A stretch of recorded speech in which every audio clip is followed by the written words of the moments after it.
partes, vamos até o versículo 11, semana passada, e hoje vamos tentar ir até o versículo 22. O capítulo 4 de Lamentações também volta àquela formação de estrutura de cada versículo iniciado por uma letra hebraica, né? Capítulo 1, 2 e 4 são dessa forma. O capítulo 3 já é 3 em 3 versículos, uma letra hebraica. E o capítulo 5 não segue essa formatação. O título da nossa mensagem hoje, também uma frase, né, para a nossa reflexão: não desista diante das aflições. Quando a gente fala dessa situação toda que aconteceu com o reino de Judá, depois dos inúmeros avisos que o Senhor havia dado, desde Isaías, o Senhor já estava alertando o povo, Jeremias. Então vem essa situação do cerco, a situação da destruição da cidade, do cativeiro, da escravidão do povo. Mas é importante a gente separar que nessa mesma situação, Deus está agindo de duas formas diferentes. Ele está trazendo juízo para um grupo e santificando o outro. É a mesma situação. É como no Evangelho que diz que o sol, ele nasce, ele se põe sobre justos e injustos. O apóstolo Paulo diz que naquele grande dia o fogo fará diferença entre as nossas ações, as ações que fizemos. Aquilo que de fato for bom, ele não vai ser queimado. É como a prata, o ouro, metal, quando passa pelo fogo, ele é purificado. Já a palha, a madeira, quando elas passam pelo fogo, elas são totalmente consumidas. Então, o capítulo 4 de Lamentações, não só o capítulo 4, mas todo o livro, ele fala desse sentido, de que por meio desse sofrimento intenso, por meio desse grande sofrimento que o povo está passando aqui, o propósito de Deus não é destruir o seu povo, mas é santificá-lo. Mas há uma parte dessas pessoas que nunca foram o povo de Deus e que estão lá.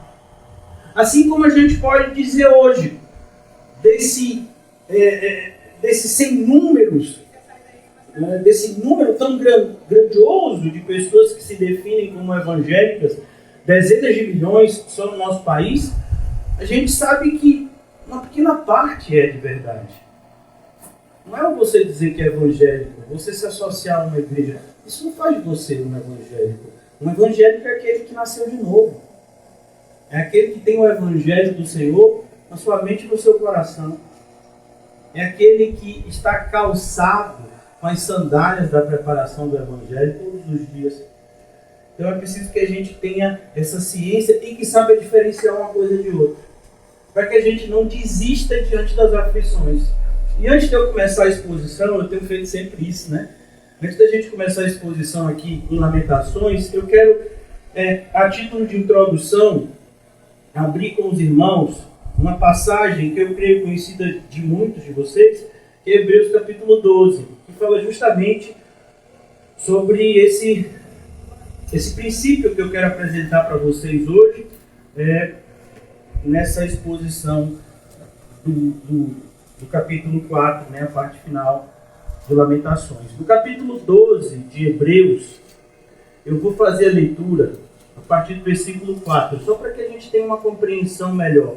Mas o que eu quero falar com vocês é no versículo 5.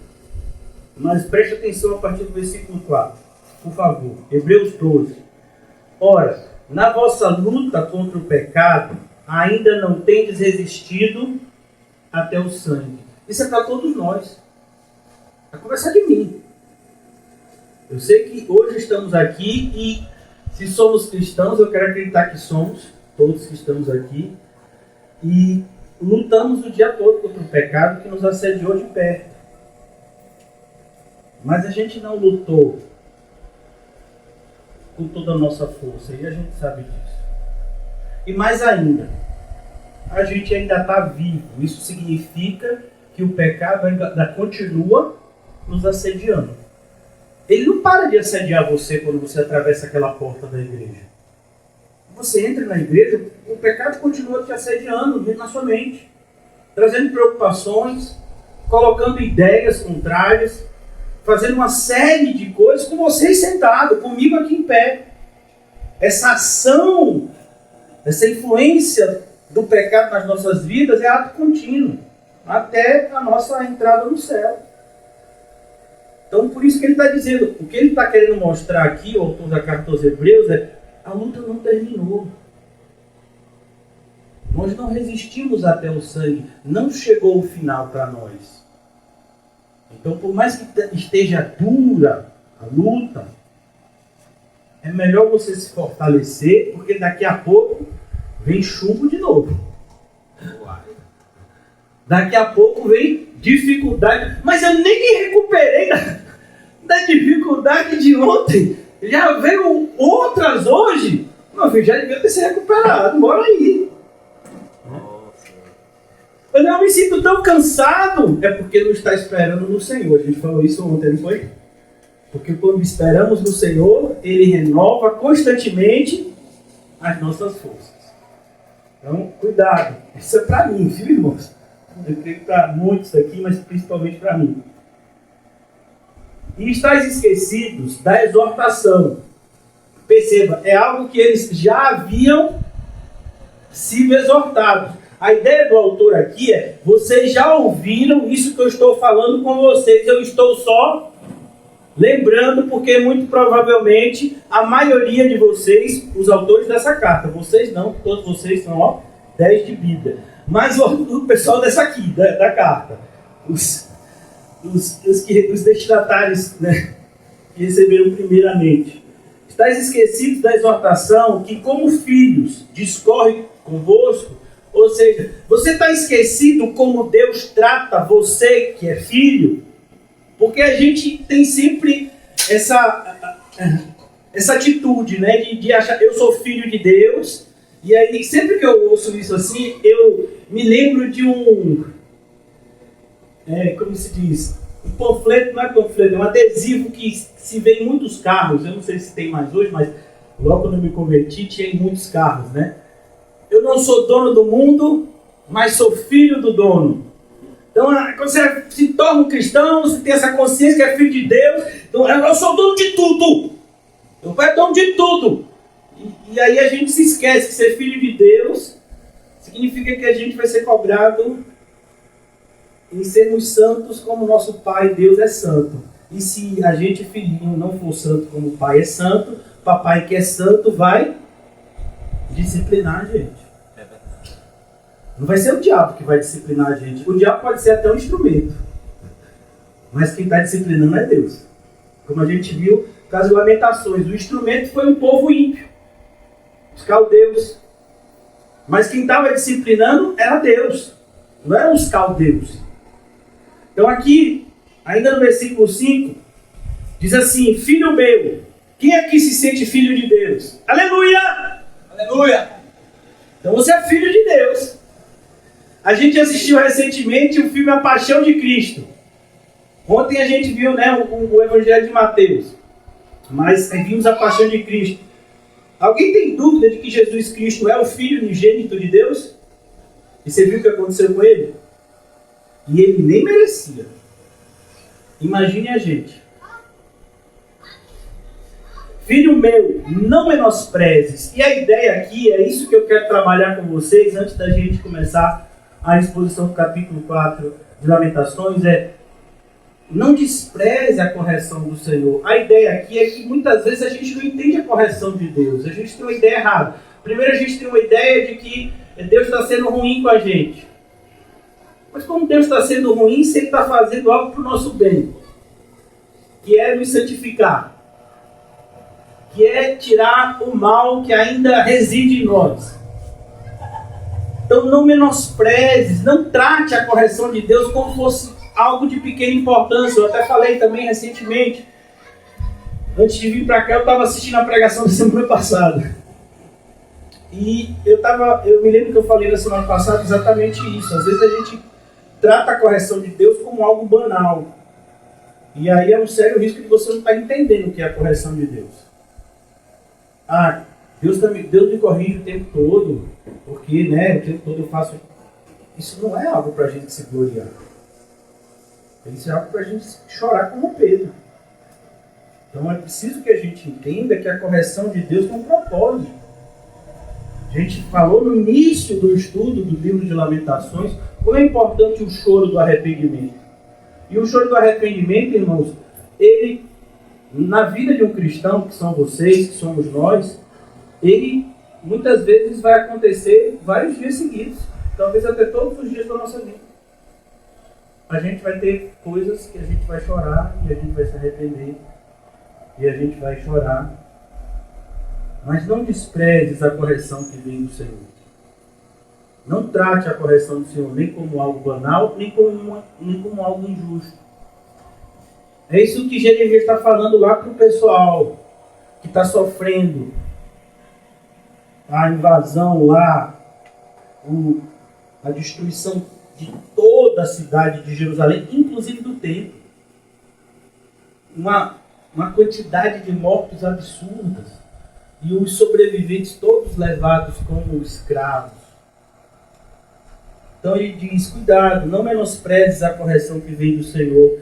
E nem desmaies. Por isso que eu coloquei o título da gente, não desista.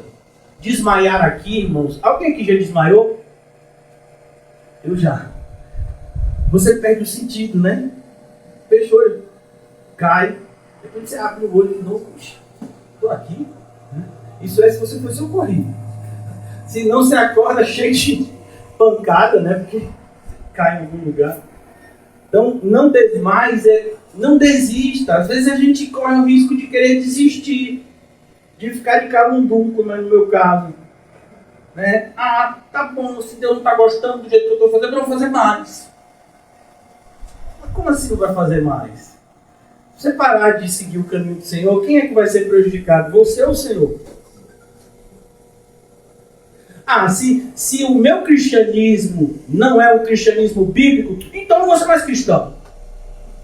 Toda vez que o pastor fica falando que a gente tem que ser assim, que a gente tem que ser assado, eu nunca vou conseguir chegar nesse estágio. Então eu prefiro abandonar logo tudo. Você tem noção do que você está falando? Isso é um suicídio espiritual.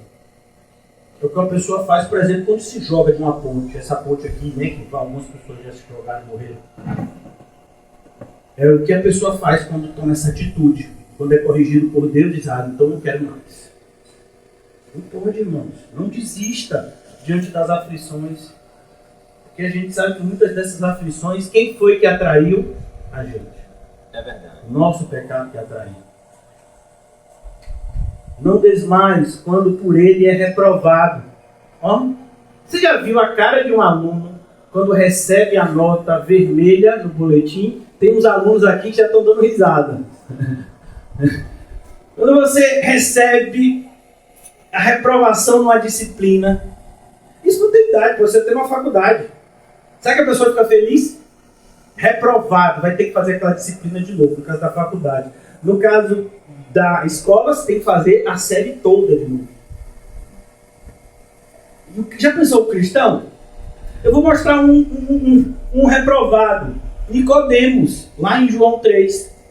Imagine ele uma vida toda dedicada ao Deus de Israel. Aí vem o filho do Deus de Israel, que também é Deus, e diz, Nicodemos, você está reprovado e precisa começar do zero. Você entende que Jesus estava falando com Nicodemos? Mas Nicodemos não desmaiou ali. Como é que a gente sabe disso? Quem foi enterrar Jesus? José de Arimateia e Nicodemos. Então é a gente também. Quando a gente chega aqui e ouve uma pregação que nos reprova, eu sou reprovado em quase todas. Quando a gente ouve uma pregação que nos reprova, a gente não tem que desmaiar. A gente tem que pedir, salva-me, Senhor, e vamos lá. Por quê? Porque olha para trás, irmãos, não é opção. Retroceder não pode ser opção. Não pode fazer parte do meu vocabulário, do seu como cristão. Retroceder na fé. Não pode fazer parte. Como disse o apóstolo Pedro, para quem nós iremos? Se só o Senhor tem a palavra de vida eterna. Então essa é a questão. Às vezes a correção do Senhor é dura. E dói muito. E pode doer por muito tempo. No caso desse povo, 70 anos. Mas Deus deixou de ser bom? Não. Deus deixou de amar o seu povo? Também não. Mesma coisa com a gente. Às vezes a correção dói, é dura. A gente fica...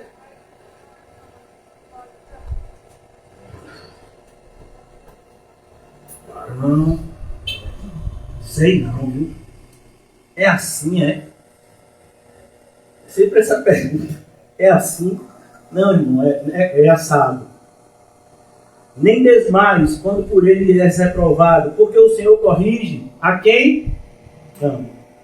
Então está doendo, né? Se foi com o perfume de um irmão da igreja, dói mais ainda, porque dói e arde. Então, cuidado. Mas tem essa noção, você está sendo corrigido pelo Senhor e é para o seu bem. Eu vou dar um exemplo que todos vocês conhecem. O exemplo da correção de Davi. Imagine, Davi não perdeu um filho só. Como a gente às vezes pode ter essa visão superficial. O filho que ele teve com Batseba, nasceu, viveu poucos dias e morreu. Não, Davi perdeu 4. E um desses filhos tentou tomar o trono dele. E um dos filhos, quando ele foi dizer que Salomão era o que Deus queria que reinasse, depois dele, tentou usurpar o trono de Salomão. Você vê como a família de Davi entrou em desordem. E ele sabia que aquela desordem era a culpa de quem? Dele. Qual foi a mensagem de Deus quando Davi pecou? A espada jamais se apartará da sua casa. Isso é juízo? Não. Isso é disciplina. Não é juízo. Por quê? Porque é um descendente de Davi que reinará para sempre. Quem é? Jesus Cristo. Mas Davi precisava ser disciplinado, porque quem mais é dado, mais é cobrado. Daí o tamanho da disciplina de Davi. O tamanho da disciplina que Moisés recebeu por bater na rocha. Aos olhos humanos, mas ele só bateu na rocha, ele estava estressado, ele estava com a cabeça quente, o povo lá perturbando a mente dele. Mas não desculpa a intimidade que Moisés tinha com Deus, o próprio Deus dando testemunho de Moisés. Moisés é um servo diferenciado, com ele eu falo face a face. Aí vai Moisés e dá sabe, uma varada na rocha, sendo que o Senhor disse, fala com a rocha, Moisés. Quem mais é dado, mais é cobrado. Então é preciso que a gente tenha essa consciência, para que quando a gente passe por essa correção, que dói, porque se for a correção de Deus, meu filho, dói. Estou sendo corrigido pelo Senhor, meu filho, então não é a correção do Senhor ainda não. Porque quem é corrigido pelo Senhor não dá risada não, chora, porque dói. O salmista diz, o Senhor me castigou severamente. Quem castigou? Aí vem um pouco, porque é Deus hoje, jogou duro comigo. Foi? Mas você ainda está andando. Então não foi tão duro assim. Porque o Senhor corrige a quem ama e açoita. Não é a chinelada de mamãe. Não é a cintada de papai. No meu caso era uma percata de couro com um solado de madeira. Não é isso não, meu filho. É pior, é açoite. Ele açoita a todo filho. Olha o pessoal que diz, sou filho do dono do mundo. Oi, cadê as marcas de açoite? Eu não sou dono do mundo, mas sou filho. Cadê o cuidado de seu pai com você? Açoita todo filho a quem recebe. Como é que ele recebe? A gente já viu no Evangelho de João. Ele veio para os seus e os seus não receberam, mas todos quanto receberam, deu-lhes o poder de serem feitos. E aí, santificação, sem a qual jamais veremos a Deus. Então, irmãos, quando a gente lê o livro de Lamentações, é essa visão que a gente tem que ter. O mesmo fogo que destrói alguns, purifica outros. Então, vamos trazer isso para a nossa realidade enquanto congregação local. A congregação local, nossa congregação local, CCVE, estamos passando por inúmeras lutas, seja do lado de fora, seja do lado de dentro. Pode estar destruindo alguns, e outros estão sendo purificados e fortalecidos. A mesma ação. É o mesmo fogo, não um fogo diferente para um fogo diferente para outro. O mesmo fogo destrói um, purifica outro. Qual é a diferença? A diferença é a pessoa que está recebendo o fogo. Assim como a diferença está no solo e não na semente. A semente é a mesma. A semente lançada nos 4 tipos de solo é a mesma. Mas os solos não são os mesmos. Então aqui, voltando agora, para a gente iniciar. Lamentações capítulo 4, versículo 11.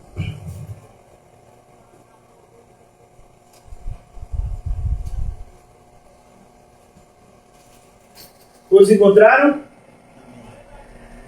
Deu o Senhor cumprimento à sua indignação, derramou o ardor da sua ira, acendeu fogo em Sião e consumiu os seus fundamentos. Aqui há uma clara menção do profeta em relação à destruição, quando houve a invasão por volta do ano 586 a.C.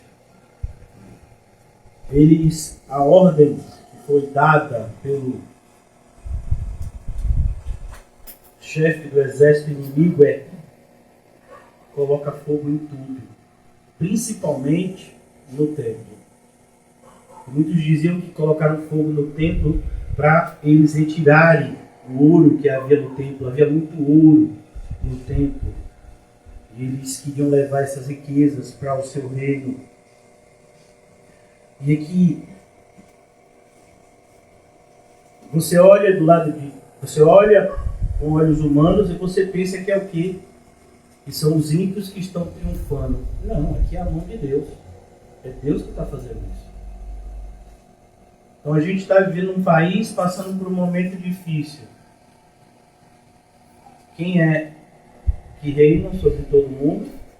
Deus. Ainda que Satanás seja o príncipe desse século, Jesus é o rei de toda a criação. Versículo 12. Não creram os reis da terra, nem todos os moradores do mundo. Percebeu? Não adianta, irmãos. Sofrimento não converte. A incredulidade, quando ela passa por uma adversidade, ela só aumenta. As pessoas não vão mudar porque estão sofrendo.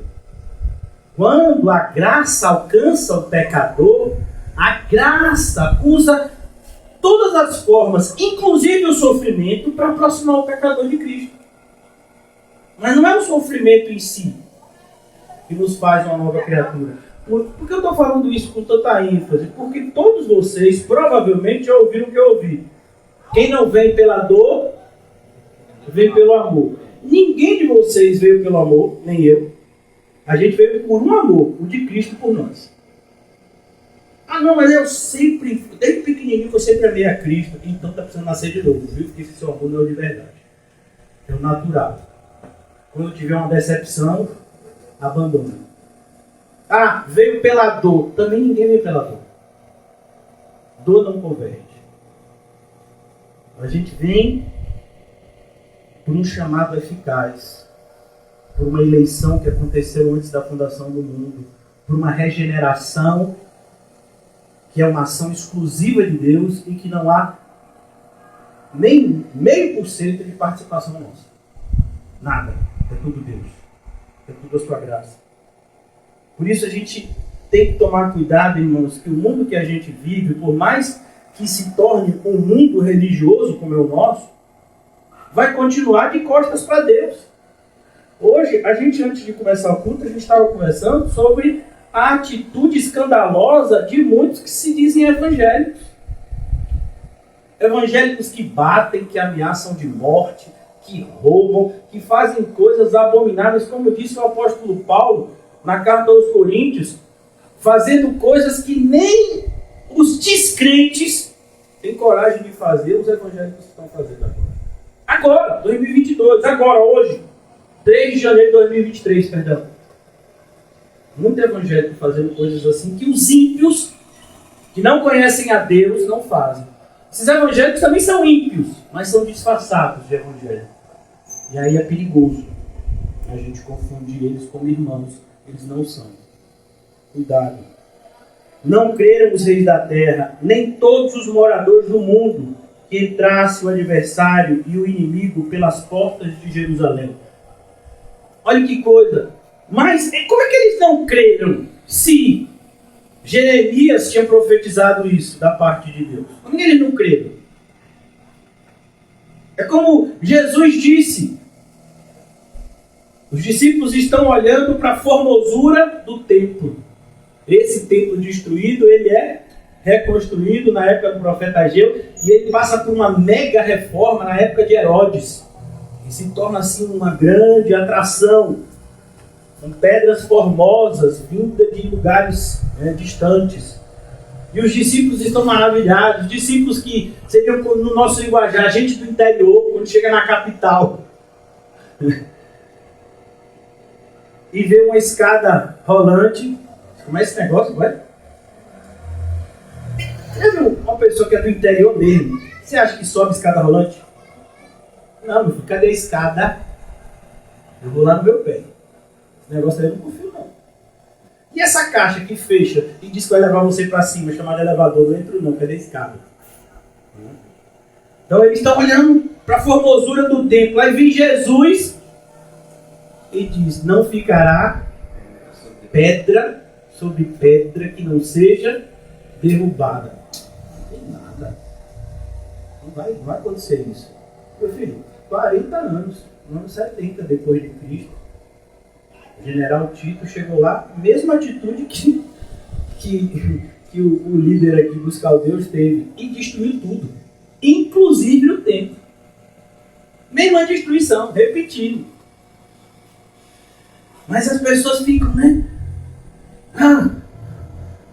Eu não sei se vocês já viram, religiosos, né? Sempre tem algum tipo de amuleto. Quando eu era católico, né? Você se apega no crucifixo. Tem um falso mestre, diabólico ele, chamado Pastor Sargento Isidoro. É isso mesmo? Se eu estiver errado, é Pastor Sargento Isidoro, né? Não é a patente. Então, que ele fica com a Bíblia na mão. Mas assim, um dia, né, quem sabe a gente tem a oportunidade de perguntar para ele, você já leu? Porque se você tivesse lido, você não estava fazendo o que você está fazendo. Mas ele fica com a Bíblia na mão. Não fica? E tudo dele é a Bíblia. A Bíblia! Oh, meu Deus! Sim, e para você é o quê? É um merchandising eleitoral? Porque você não lê, não pratica. Então a gente tem visto isso aqui, irmãos, nos nossos dias. Parece que o livro do Apocalipse não foi escrito, parece que não tem na Bíblia de alguns os sermões escatológicos de Jesus, Mateus 24, Lucas 21, Marcos 13. Parece que Jesus não falou essas coisas que ele já falou. Como o mundo vai acabar, parece que não tem 2 Pedro, capítulo 3. Então a gente tem que tomar cuidado, porque sim, o Senhor vai destruir tudo. E aí vai começar o juízo pelos falsos crentes, que inclusive já está acontecendo. Hoje, teve um enterro de algum falso crente, provavelmente, que chegou lá e ouviu as frases que eu e você tememos. A frase que eu e você tememos. Senhor, estamos aqui, profetizamos, fizemos propaganda política para um candidato evangélico. Eu fazia muito pelo reino de Deus, Senhor, quando eu estava lá. Cadê o meu lugar no céu? Eu não te conheço. Apartai de mim, maldito.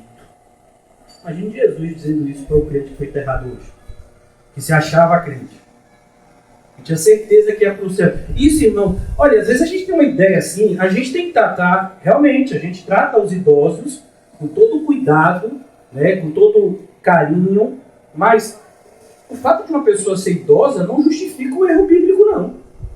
O idoso que está tendo uma postura errada biblicamente vai morrer e vai para o inferno. Então, se você tem amor por alguém de uma idade já avançada, fale a verdade para essa pessoa, porque é a única forma dela ser salva. Então, às vezes a gente não tem noção, está se cumprindo hoje.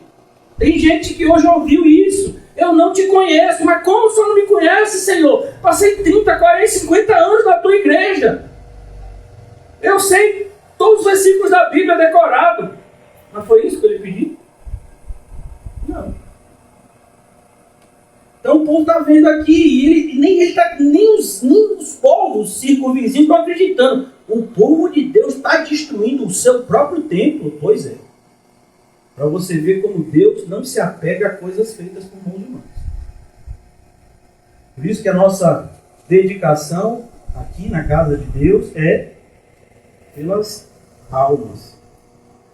Fazendo de tudo para com todos, para, se possível, salvar alguns. Não temos nenhuma prioridade em relação a embelezar ou fazer algum tipo de propaganda para que a igreja cresça do ponto de vista quantitativo ou geográfico. Não. As almas. E o Senhor mesmo traz, a gente tem que dar conta. De que forma? Prever a verdade. Foi o que Paulo disse quando se despediu de Éfeso. O sangue de vocês não está nas minhas mãos. Tinha gente lá da igreja que não estava salvo. O sangue de vocês não está em minhas mãos. Por isso, cuidado, irmãos. Todos nós devemos ter sempre cuidado em relação ao nosso caminhar para com o nosso Senhor. Pois todo aquele que diz estar em Cristo, necessariamente, tem que andar como ele andou. Vamos adiantar um pouco aqui. Foi por causa dos pecados dos seus profetas e das maldades dos seus sacerdotes que se derramou no meio dela o sangue dos justos. Olhe como uma liderança transviada é perigosa. Mas jamais podemos esquecer, a gente não pode pegar esse texto isolado, por quê? Porque só existem falsos profetas e sacerdotes ímpios porque o povo queria. E eu não vou nem ler com vocês, irmãos, 2 de Timóteo. Eu vou ler com vocês o próprio livro de Jeremias, em relação à realidade desse povo. Capítulo 5 de Jeremias. A gente já até leu aqui. Como é assustador. Capítulo 5 de Jeremias, versículo 30. Jeremias é o livro anterior a Lamentações. Capítulo 5 de Jeremias, versículo 30. Coisa espantosa e horrenda se anda fazendo na terra. Os profetas profetizam falsamente, e os sacerdotes dominam de mãos dadas com eles. Falso com falso. E é o que o povo deseja. Que povo? O meu povo. Olha que coisa assustadora. É o que deseja o meu povo. Deus está dizendo isso. Deus está dizendo, que coisa terrível que está acontecendo. Que coisa espantosa. O meu povo gostando disso. Então, o povo não é vítima. O povo é corresponsável. Eles gostavam daquela estrutura religiosa diabólica. Como a gente falou, o povo gosta desse negócio de culto da virada. O povo gosta de campanha. O povo gosta de retiro. O povo gosta de conferências. E conferências teológicas, conferências espirituais. O povo gosta dessas coisas. O povo gosta de pegar coisas do mundo e colocar o selo gospel e achar que Deus está aprovando aquilo. Discoteca gospel. Namoros gospel. Jovens fazendo coisas absurdas no meio da igreja gospel. É o que a gente vê na nossa geração. A geração de Jeremias não foi diferente. Olha o que aconteceu com ela. Mas ainda tem aqui uma última frase. Porém, o que fareis quando estas coisas chegarem ao seu fim? E chegarem.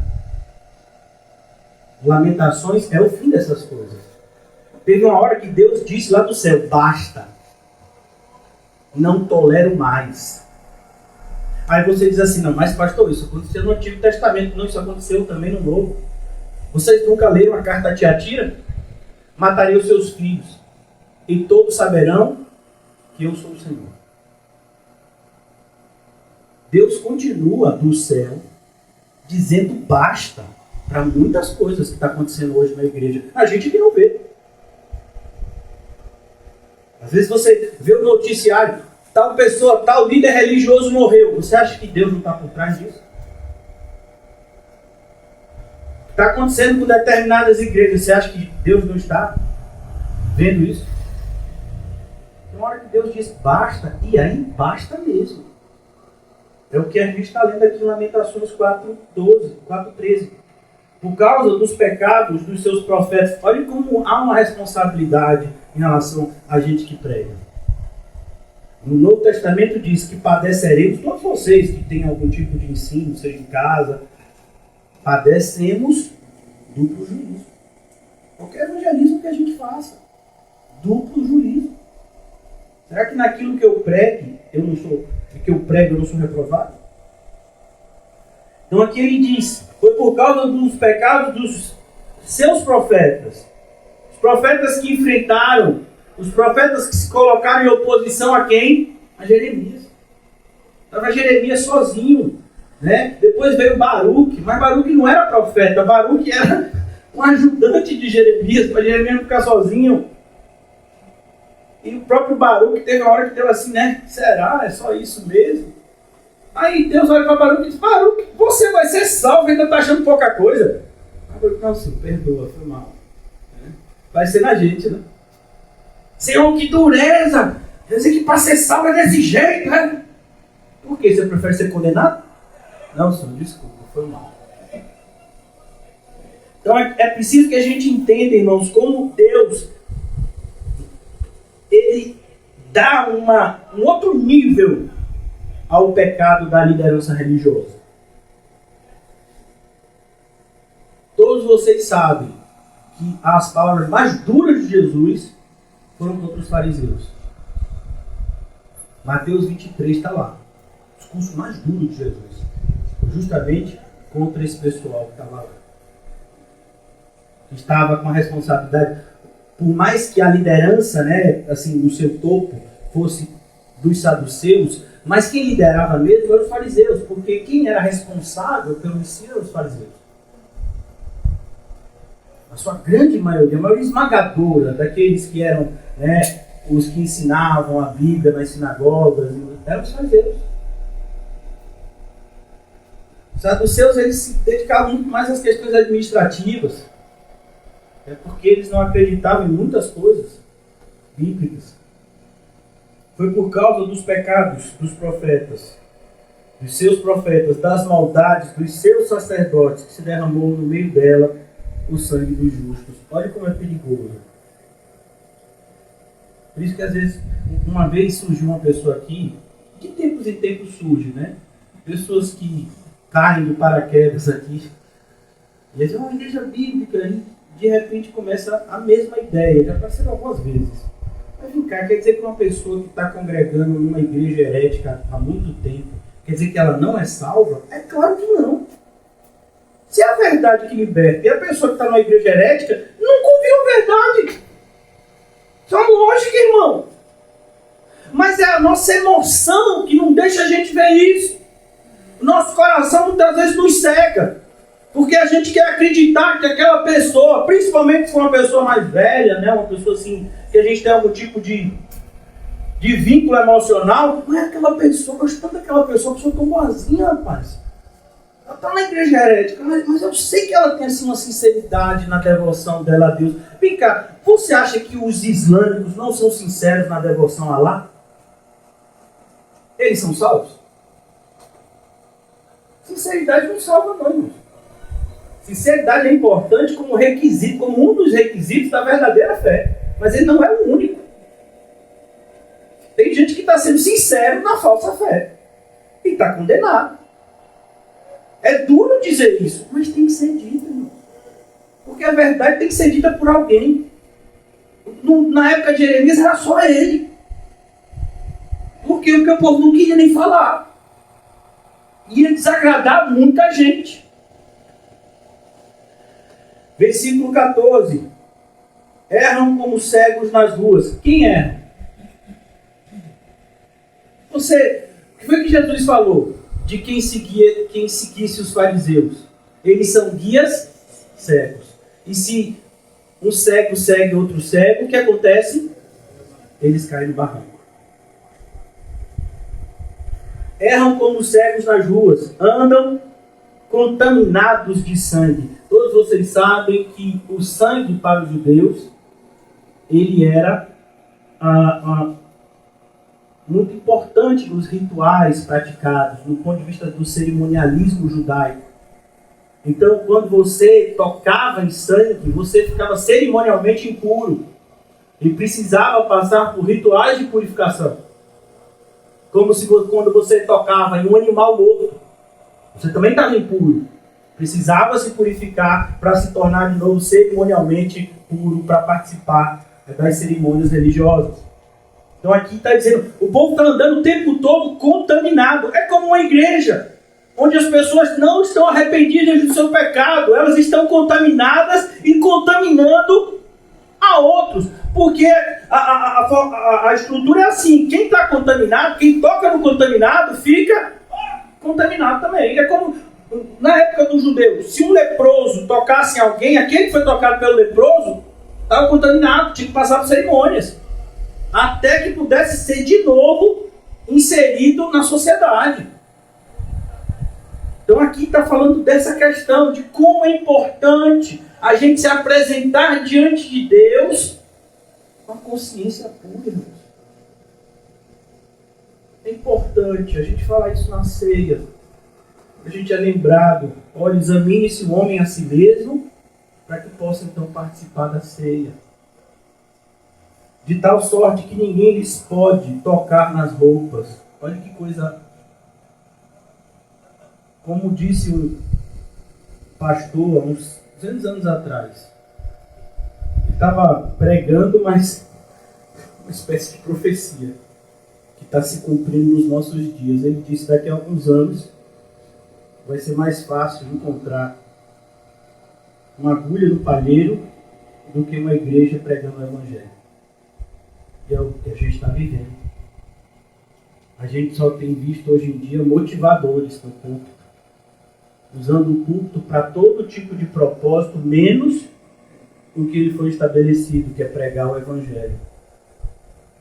Para que todo aquele que crê no Evangelho seja salvo por ele. Apartai-vos, imundos. Olhe como Deus trata.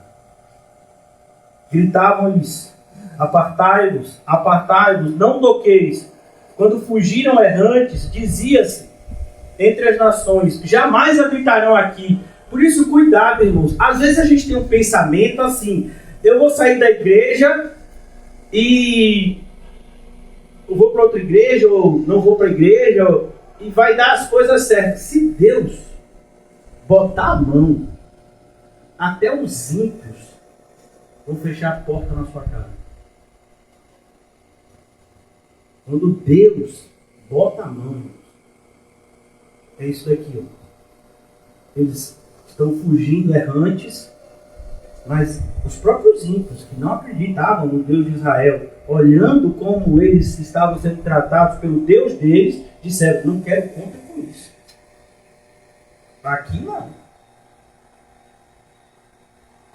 A ira do Senhor espalhou, versículo 16, a ira do Senhor se espalhou, ele jamais atentará para eles. Por isso a gente tem que ter cuidado, irmãos.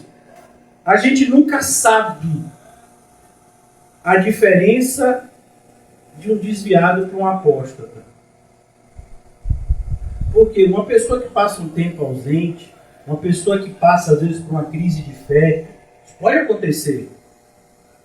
Mas quando uma pessoa se desvia dos caminhos do Senhor, a gente não tem qualquer segurança que ela vai voltar. Ela pode voltar? Lógico que pode. A gente ora para que isso aconteça. Mas não há qualquer segurança de que aquele que se desvia do caminho do Senhor vai voltar algum dia. Então tem pessoas que jamais Deus vai olhar para eles. Tiveram uma oportunidade, não aproveitaram, não tem mais nenhuma. Todos vocês sabem da história com H, porque é verdadeira, daquele jovem rico. Ele teve oportunidade de ouro. Mas ele não quis. Aparece ele de novo. Na tradição cristã, aparece ele. Porque a gente tem a tradição também, que nos ensinam muitas coisas, né? Livros que foram escritos no primeiro, segundo, terceiro século. Não tem qualquer menção a respeito desse jovem. Então ele simboliza um grande grupo de pessoas que rejeitaram o convite. Alguns até acreditavam, sinceramente, como eu já ouvi. Não, quem sabe daqui a alguns anos eu não faço isso. Eu vou trabalhar um pouco mais essa ideia. É uma ideia muito radical. Vender tudo que eu tenho, dar aos pobres e seguir um homem para um lugar que eu nem sei para onde é que ele vai. Eu vou trabalhar um pouco mais essa ideia, depois eu dou uma resposta. Não existe isso. O convite, ele deve ser aceito imediatamente. Ou então, como é que a gente fala quando a gente pega um iogurte e a data de validade está vencida? Não vai mais. O convite foi para aquele momento. A gente, mas pastor, será? Oh, meu Deus, por que você acha que Jesus contou em Mateus 25 a parábola das 10 virgens? Todas estavam convidadas para o banquete. Entraram? Todas? Não. Mas 5 que chegaram atrasadas não entraram. Então, cuidado, irmãos. Esse cuidado é para todos nós, principalmente para mim. E a cobrança é maior para mim, com certeza. Gritavam-lhes, apartai-vos, apartai-vos. Quando fugiram errantes, dizia-se entre as nações, jamais habitarão aqui. As próprias nações estrangeiras fechavam as portas para esses que fugiam da mão do Senhor. A ira do Senhor se espalhou, ele jamais atentará para eles. O inimigo não honra os sacerdotes e nem se compadece dos anciãos. Olha que coisa. Perceba como o juízo de Deus é mais severo para aqueles que mais foi dado. Todos nós devemos ter atenção em relação a isso. Os nossos olhos ainda desfalecem, é o que diz Jeremias, esperando em vão socorro. E aqui a gente sabe, muitas passagens, como Deuteronômio 28, Provérbios capítulo 1, falam disso. A gente tem que lembrar que essas pessoas, elas não são vítimas. Elas são responsáveis por tudo isso que está acontecendo. Foram elas que plantaram isso.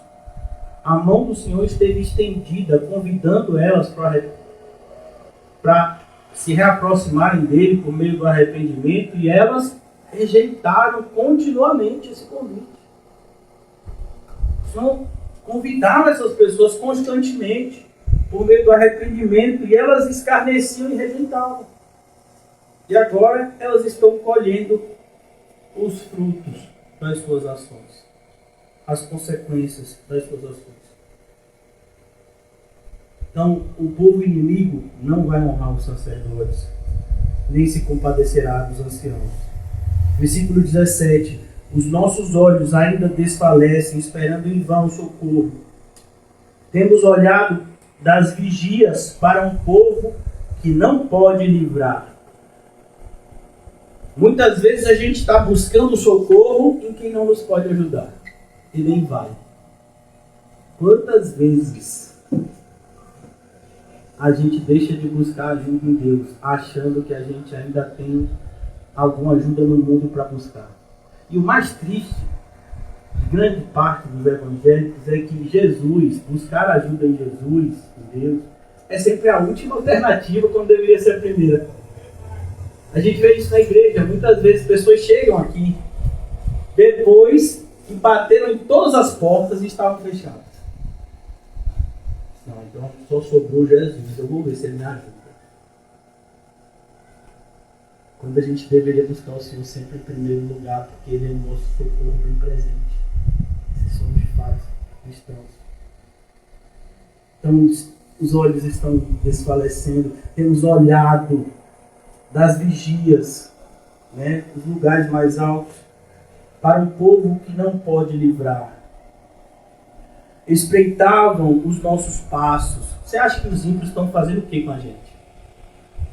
Espreitando os nossos passos. Quem está por detrás deles está ao derredor e pode usar qualquer um deles para nos fazer tropeçar. Espreitavam os nossos passos, de maneira que não podíamos andar pelas nossas praças. Aproximava-se o nosso fim. Os nossos dias se cumpriam. Era chegado o nosso fim. Jeremias fala de um desespero aqui, que é o cerco. Naquela época, muitas guerras eram travadas dessa forma. Então, cidades como a cidade de Jerusalém, que ficava no monte, né, fortalecida de muros. Então, era muito difícil entrar na cidade. Então, eles ficavam em volta dela. De maneira que eles ficavam aguardando acabar o mantimento, acabar a água. A cidade ia ficando, né, cada vez mais impraticável. As pessoas iam morrendo. E até que desistiam, desespero, né, como de fato aconteceu. O cerco é desesperador.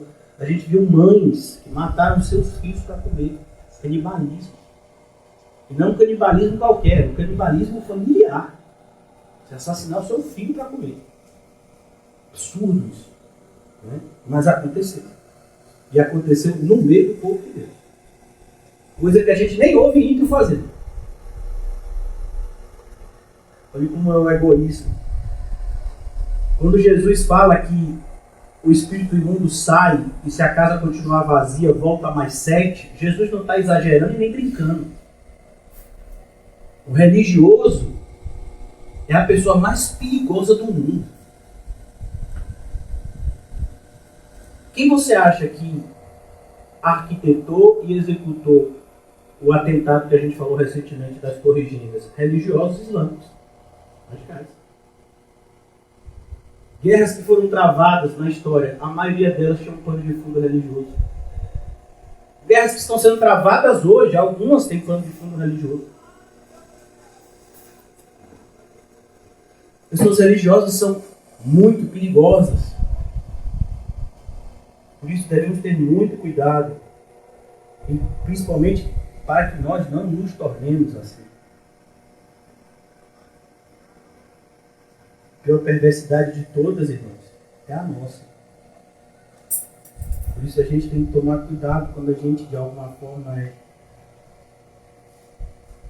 alvo, né, da maldade dos ímpios, perdoar e manter o nosso coração limpo para a gente não se tornar mais ímpio do que o ímpio que está fazendo maldade com a gente. Porque corremos esse risco.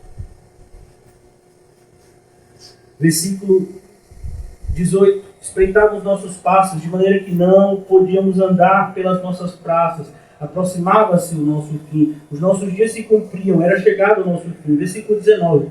Os nossos perseguidores foram mais ligeiros que as aves dos céus. Olha como é. Quando Deus bota a mão.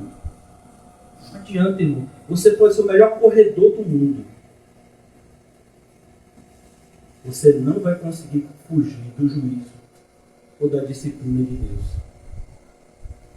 Cuidado.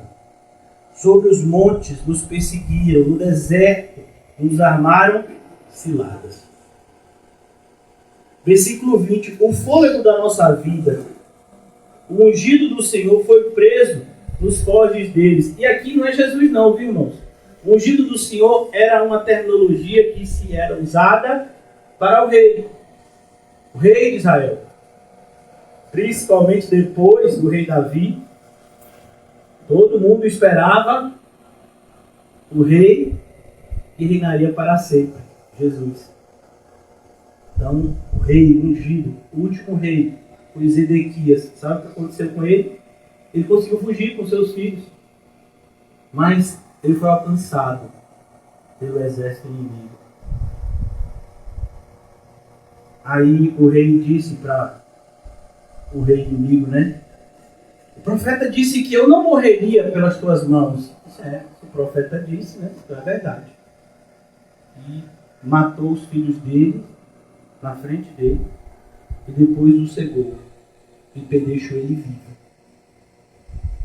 tendo como última visão seus filhos sendo assassinados na sua frente.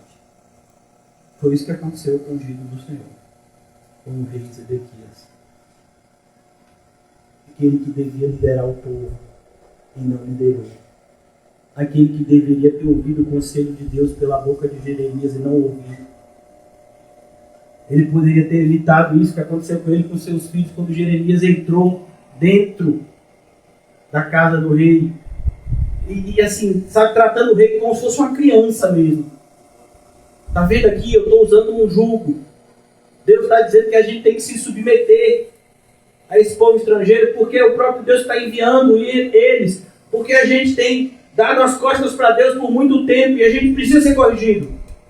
Aí veio o falso profeta, bateu em Jeremias, quebrou o jugo de madeira, trouxe um jugo, né, de metal, dizendo, não, a gente não vai se submeter e Deus ainda vai fazer com que a gente triunfe. Quem foi que falou a verdade? O falso profeta ou Jeremias?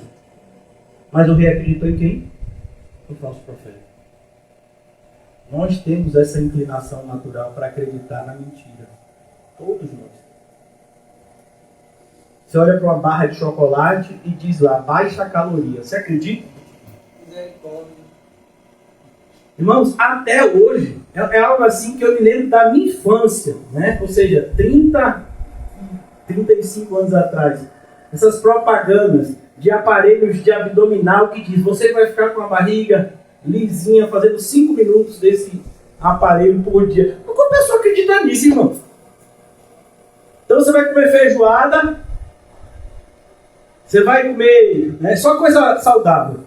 Farofa, buchada, sarapatel. Mas se você fizer o Web Shaper, né, tem sempre esses nomes assim, né? 5 minutos, você vai ficar com o corpo todo saudável. Irmão, como é que a pessoa acredita nisso? Acredita e compra. Porque a gente tem essa inclinação a acreditar que tem atalhos. Não tem atalho, meu filho. Para você ter um corpo saudável, você tem que ter uma vida saudável. Assim como para você ter um coração e uma mente saudável, você tem que ter uma vida espiritual saudável. Mas a gente sempre quer o Web Shaper. O Web Shaper dos evangélicos são as famosas devocionais de 3 e 5 minutos. Então, como é que uma pessoa que acha que 3, 5 minutos por dia vai te proteger contra aquele que está há milhares de anos se tornando expert em fazer ciladas para nós? 3 a 5 minutos com Deus vai nos tornar abshapers na batalha espiritual. Como é que uma pessoa acredita nisso, irmão? Aí depois o diabo dá rasteira na gente e a gente acha ruim. A gente é que está facilitando. É como alguém que come mal durante 30 anos, aí vai no cardiologista, e o cardiologista diz, tem que fazer, não é o nome daquele negócio, aquele exame, que é um exame e já desobstrui a veia. Cateterismo, né? Tem que fazer e tem que ser urgente. Mas como? Eu tenho hábitos tão saudáveis. O que é que você come? Eu como só o quê? Rapadura, buchada, carne de porco, carne, todo tipo de carne. Sou uma pessoa muito saudável. E às vezes a gente confunde a pessoa de ser magra com saudável. Não tem nada a ver, meu. É verdade. Ajuda. Então, é essa ilusão que a gente é inclinado a viver nesse mundo ilusório, que faz de conta. Como aqueles que seguem os youtubers e influencers, achando que eles são felizes, né? Irmãos, essas pessoas são as pessoas mais infelizes do mundo, eles vivem fingindo. Se algum dia eles falarem a verdade, eles vão perder 90% dos seguidores. Essas pessoas têm que sustentar uma face a vida toda. Algumas dessas pessoas sofrem de depressão de mais alto nível. O mais famoso, né, youtuber influencer da nossa geração, que foi esse Whindersson, né? Uma coisa assim o nome dele. Ele passou 1 ano afastado de tudo, por conta de depressão. Uma pessoa que a função dele era fazer vídeo para os outros sorrir. E ele estava depressivo. Com todo o dinheiro do mundo. Muito rico esse jovem se tornou. Cuidado, irmão. Dinheiro não é sinônimo de alegria. Saúde também não. A alegria é consequência de quem anda com Cristo. Quem anda com Cristo, irmãos, pode estar numa prisão, está alegre. Por quê? Porque está com Cristo. Cuidado, o mundo está cheio de prisões invisíveis. Pessoas cheias de dinheiro, pessoas que do lado de fora a gente olha e diz, mas a vida dessas pessoas são perfeitas. E essas pessoas vivem com correntes que ninguém vê, mas elas carregam para cima e para baixo. Elas se sentem acorrentadas. Cuidado para que você não se torne um desses. Ou eu. O fôlego da nossa vida, o nosso ungido, foi preso nos forjes deles. Dele dizíamos, debaixo da sua sombra viveremos entre as nações. Todo mundo achava, o rei, ele é ungido de Deus. Daí o pessoal que gosta de óleo, o óleo, ele era usado para ungir 3 categorias de pessoas: reis, sacerdotes e profetas. Então as pessoas achavam, esse homem é rei. Por que você acha, por exemplo, que Davi não matou Saul? Como foi que Davi chamou Saul? Ele é ungido de Deus, eu não vou matar ele. Então aqui, o pessoal achava que Zedequias podia proteger. Como as pessoas já achavam na época de Jesus, que os seus líderes, os saduceus e fariseus, era quem os protegeriam. Não, eles não protegeriam ninguém. Como Jesus disse, o mercenário que não é pastor, quando vê o lobo, foge. E ele foge porque ele não é pastor, ele é mercenário. Agora concluindo, irmãos, para a gente aprender que há uma diferença entre, como eu falei no começo, juízo e disciplina. Por isso, para você e para mim, não vamos desistir não, irmãos. Por isso que eu estou falando, não vamos, porque também às vezes é quase a gente pensa. Uma das coisas que me ajuda é quando eu leio a carta aos Gálatas e vejo o apóstolo Paulo dizer: não nos cansemos de fazer o bem. Ele está estimulando os outros e a si mesmo. Uma tarefa das mais difíceis, que é viver numa era de perversidade, de multiplicação da maldade, sem se deixar corromper com ela. Regozija-te e alegra, ó filha de Edom. Todos vocês sabem quem são os edomitas.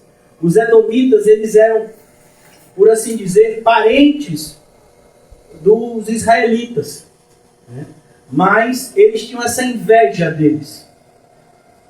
Então, quando eles viram o juízo sobre o reino de Judá, eles se alegraram.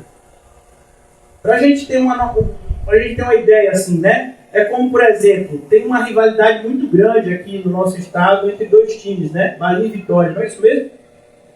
Então, muitas vezes o torcedor do Bahia, ele se alegra mais com a derrota do Vitória do que com a vitória do Bahia. E vice-versa. Né? Então, aqui é a mesma coisa. Os edomitas com o reino de Judá. Ele está vendo o reino de Judá sofrendo e eles estão se alegrando. Mas, cuidado. Quando você se alegra com o sofrimento do justo. Por quê? Porque isso é sinal de que você é o próximo da lista. E no seu caso, não vai ser correção, vai ser destruição. Porque Deus não tinha nenhum compromisso com os edomitas. É o que a gente vai ver aqui nos últimos versículos. Essa ligação é justamente para ficar claro para os ouvintes de Jeremias que ainda há esperança. Mas o templo foi destruído, mas Jerusalém, os muros caíram. Mas ainda há esperança, porque o nosso rei reina no céu. O reino dele continua inabalável. Por mais que as circunstâncias aqui na nossa vida mudem, o reino de Deus continua inabalável, intocável. E nós vamos habitar aonde? Aqui ou lá? Lá. Ainda hoje estarás comigo no paraíso. Foi o que Jesus disse para o ladrão da direita.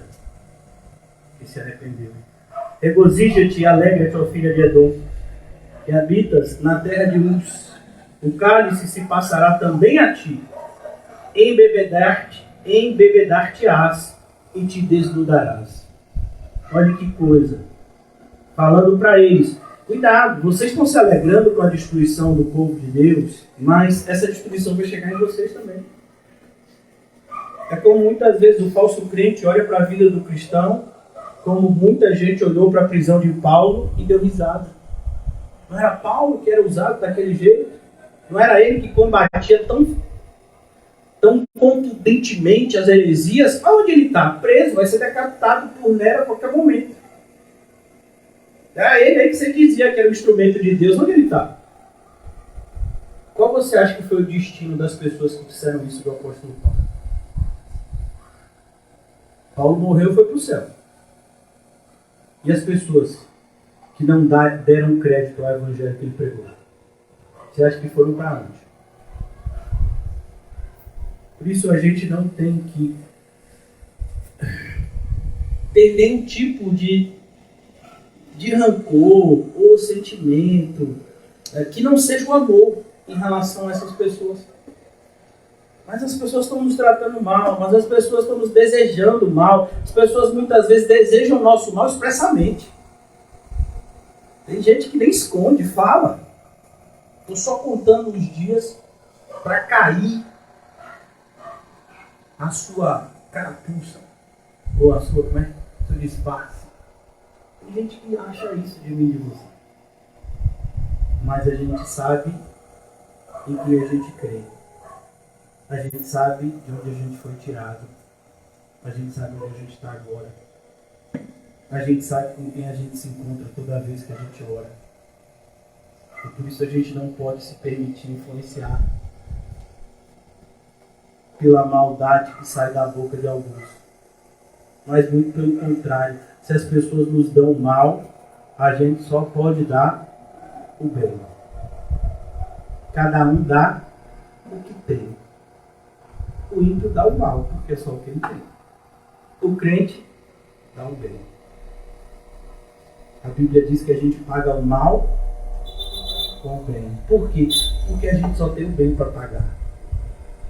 Graças a Deus por isso. Tudo é graça. Último versículo, irmãos, já concluindo. O castigo da tua maldade está consumado, ó filha de Sião. Vai chegar um momento, irmãos, que o castigo foi consumado e que virá o renovo. O povo de Deus vai ficar 70 anos no cativeiro, mas vai retornar. Vai voltar à terra deles. Vai reconstruir o templo. Vai surgir um remanescente fiel que vai preparar o caminho para a chegada de Cristo. Os últimos livros do Antigo Testamento falam exatamente sobre isso. Malaquias, Zacarias e Ageu são profetas, que a gente chama de pós-exílio. Toda uma preparação para a chegada do Messias. O castigo da tua maldade está consumado, ó filha de Sião. Então aqui é Jeremias dizendo, olha, foi difícil, doeu, muito sofrimento, mas já passou o pior. Agora é o que a gente tem, a gente conhece, é uma palavrinha que o pessoal tem usado muito, resiliência. Essa palavrinha foi construída com certeza com base nos cristãos. Resiliência é a capacidade de determinados elementos, de pegarem a força de oposição e usar a seu favor. Dá um exemplo. Quem aqui já pessoal, eu não vou nem falar para ninguém revelar a idade aqui. Eu vou revelar a minha. Eu sou da época, passavam as férias no interior e tinha uma bicicleta chamada Monarch. Nem fabrica mais, eu acho. E essa Monarch, ela tinha uns bancos assim, de mola. E quando você andava, ela aquele barulhinho assim. Era aquela mola ali, sabe? Ali ela é resiliente. A mola você empurra ela para baixo, com a mesma força que você está empurrando para baixo, ela vai jogar você para cima. É o que a gente vê também com aquela vara que o pessoal usa para competir aquela modalidade, né, de atletismo olímpico, né, salto com vara, que o pessoal corre aí, bota ela num determinado lugar, a vara vem e depois lança, né, o atleta para ele tentar pular uma determinada altura. Então isso é resiliência. O cristão ele tem essa característica no seu DNA. O sofrimento não nos afunda, mas nos faz pular, saltar. Às vezes até de alegria. Não, pastor, aí já é loucura. Mas a gente já leu Atos aqui. Os apóstolos tomaram uma surra e fizeram o quê? Começaram a comemorar. Olha a resiliência. Então é isso. É isso que Jeremias está incentivando no povo. Foi difícil, a destruição foi tremenda, foi muito difícil passar pelo que todos passamos, inclusive Jeremias. Como ele chorou com o sofrimento do povo, por mais que o povo tivesse perversidade, tivesse feito perversidade com ele, mas ele amava aquele povo. Então aqui, concluindo, ele diz: o Senhor nunca mais te levará para o exílio. Esse seria o último exílio. A tua maldade, ó filha de Edom, descobrirá os teus pecados. Em relação ao Senhor, ao povo do Senhor, o povo do Senhor seria purificado. Mas os inimigos do povo do Senhor, que ficaram alegres com a destruição, com o sofrimento do povo do Senhor, seriam disciplinados? Não, destruídos. Isso é o ensino do capítulo 4. Por isso a gente tem que olhar para a nossa disciplina, irmãos. Não assim, é bom ser disciplinado pelo Senhor. Não é bom, dói. Se for a disciplina do Senhor, dói muito. Mas a gente tem que saber a importância dela. É como, por exemplo, eu não sei se vocês já assim, ouviram de determinadas histórias de pessoas que, do ponto de vista até do mundo. Por que eu estou usando isso? Porque o apóstolo Paulo muitas vezes fez essa analogia. E eu acredito que muitas vezes a gente precisa desse auxílio para compreender, usando figuras do nosso tempo para fazer a gente enxergar. O apóstolo Paulo, quando ele diz, olha, o atleta ele tem que se privar de várias coisas para alcançar o seu objetivo, a coroa. Quanto mais nós devemos nos privar de tantas outras coisas para alcançar o nosso objetivo, que é a coroa, que diferente da do atleta que se corrompe, a nossa não se corrompe. Então, você vai pegar a história de algumas pessoas da nossa geração e você fica assustado. Por exemplo, uma das pessoas mais respeitadas do ponto de vista científico de todos os tempos é um senhor chamado Albert Einstein. Você sabia que esse senhor ele foi rejeitado em inúmeros empregos? Inúmeros empregos. As pessoas achavam que ele não era inteligente. Ele não tinha capacidade para fazer coisas até normais. E ele se tornou uma das principais personalidades na área da física, da química, da matemática. Teve um senhor também, as crianças, não sei se vão se lembrar, nós que fomos crianças no passado, com certeza vamos nos lembrar. Um nome, que a gente às vezes até nem associa, mas o Walt Disney era um senhor. E ele criou várias histórias infantis. O Quinho, inclusive, sabe imitar alguns personagens do Walt Disney. O Walt Disney criou aquele personagem, por exemplo, do Mickey Mouse, né? Ele criou Pernalonga e tantos outros personagens que são famosos até hoje. Quando ele apresentou a primeira vez o seu livro, para a ideia de fazer filmes, desenhos, disseram que aquilo nunca ia para frente, que ele não tinha criatividade. Você imagina isso? O cristão é a mesma coisa, irmão. A gente acha que vai ser fácil.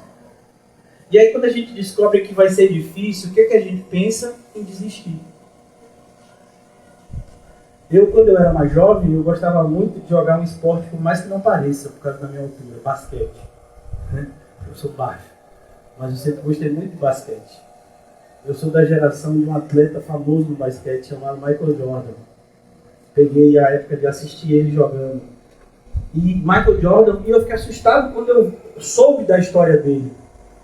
Quando ele era mais novo, ele foi rejeitado por muitas escolas, dizendo que ele não sabia jogar basquete, imagina. E aí aquela rejeição fez com que ele, que ia para a escola, sei lá, 6 da manhã, ele ia para uma quadra perto da casa dele e ficava de 4 às 6 da manhã. Não foi o pai dele que mandou.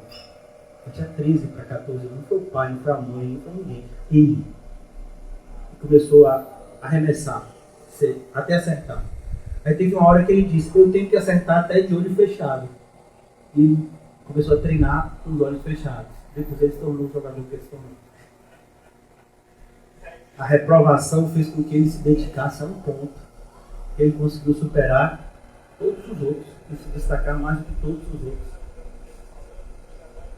Às vezes a gente se ilude achando que no cristianismo a gente ouve falar muito de graça. E a graça, e crer na graça é extremamente importante.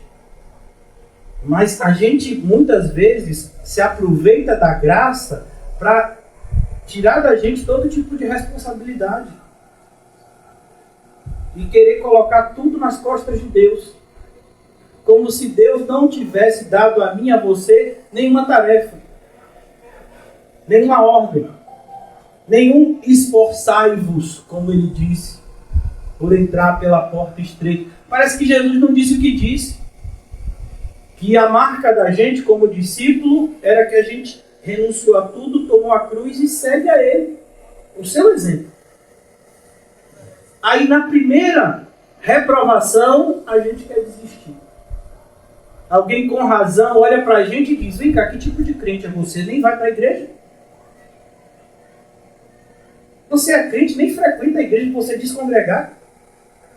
Ah, mas ela transmite os cultos no WhatsApp ou no Facebook, e você se contenta com isso? Vem cá, os jogos de futebol, eles são transmitidos pela televisão, não são? E os estádios estão vazios ou cheios? Por que os estádios de futebol estão cheios, se hoje em dia todo jogo de futebol é transmitido pela televisão? Você acha que para um torcedor assistir o jogo na televisão é a mesma coisa que assistir ao vivo? Por que você acha que teve gente que pegou empréstimo, que vendeu casa, carro e foi assistir jogos na Copa do Mundo? Se estava transmitindo na televisão, era o mesmo jogo. Aí vem os crentes e dizem, mas está transmitindo, também estou assistindo. Aí o ímpio diz isso pra gente. Então, se não serve isso, então eu vou desistir. Por que você vai desistir? Você está sendo corrigido para ser aperfeiçoado. Eu estou dando só um exemplo mínimo, irmãos. Tem tantos outros. Parece que na primeira reprovação a gente já quer desistir, quando na verdade a gente deveria o quê? Se aperfeiçoar. Eu deixo para trás as coisas que passaram. Esse é o contexto de Paulo, quando ele fala aos Filipenses. A gente está numa carreira. A gente vai errar, viu? E a gente vai ser reprovado. Mas isso não é motivo para jogar tudo para o ar, muito pelo contrário. É motivo para a gente se arrepender, aprender e não errar de novo. Então, quando o povo passa pelo que passa aqui, no caso de Lamentações, é isso que Jeremias está estimulando o povo.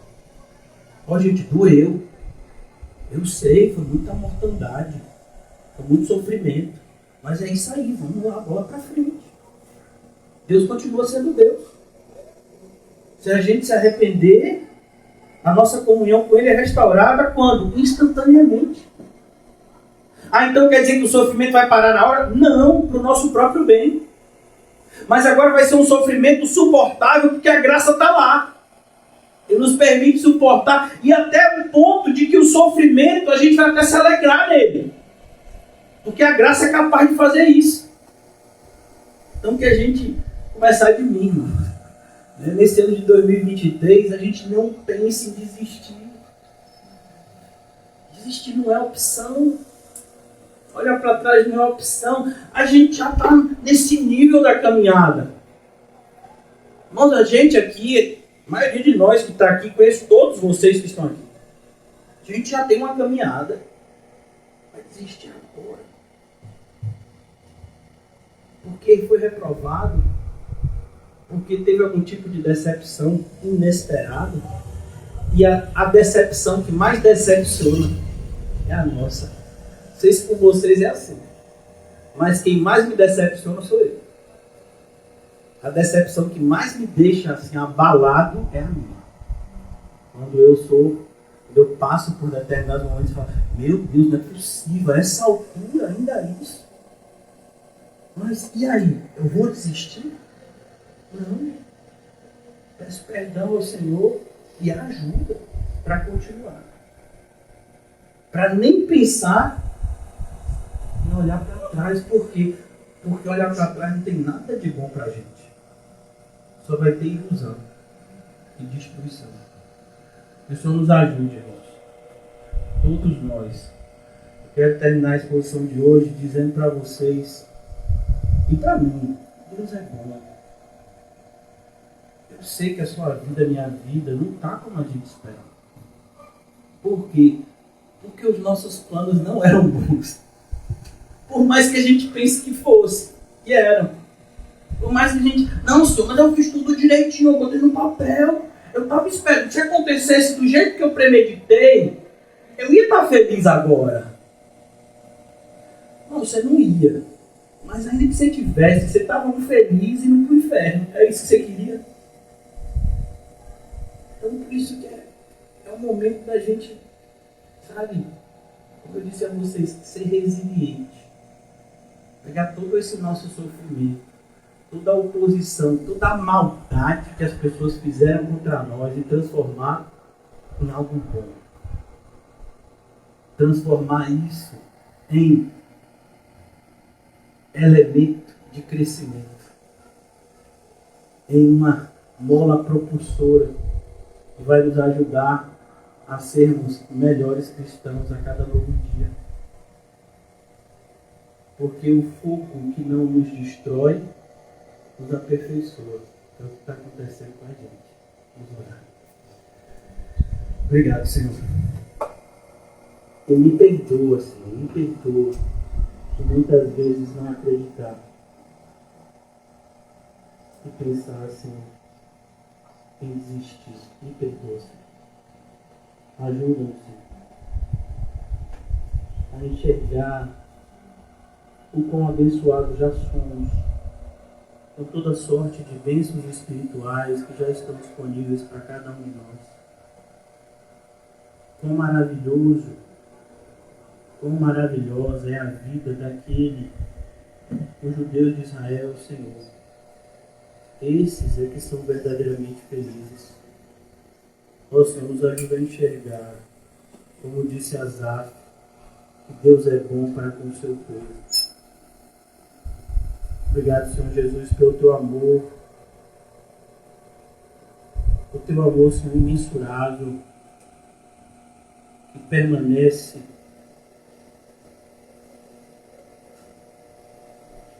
cuidando de nós, mesmo quando nós temos atitudes ingratas contigo.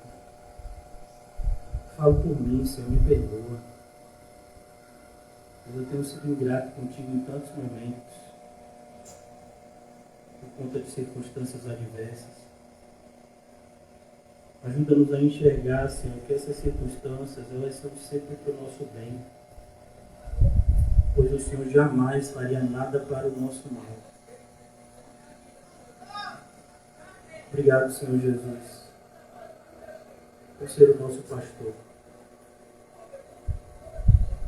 Mesmo quando nós nos comportamos de maneira imprudente, o Senhor tem cuidado de nós e nos traz para perto de Ti.